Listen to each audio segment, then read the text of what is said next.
14 बरसवा की कभी दिन हो रही है। 14 बरसवा की कब दिन हो रही है। बतावा जननी, बतावा जननी, राम कहिया ले आई है। बतावा जननी, राम कहिया ले आई है। 14 बरसवा के दिन कब हो रही है।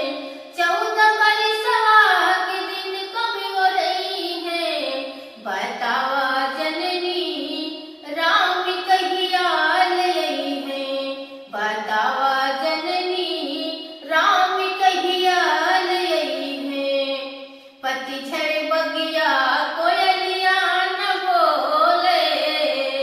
पतझड़ बगिया कोयलिया न बोले। फूलवा न फूले भंवरवा न डोले।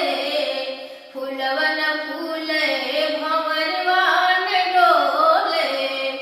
उजरी नगरिया का, उजरी नगरिया के कबले बसई है।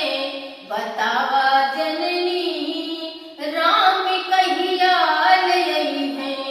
बतावा जननी, राम कहिया ले आई है। 14 बरसवा के दिन कब हो रही है। 14 बरसवा के दिन कब हो रही है। बता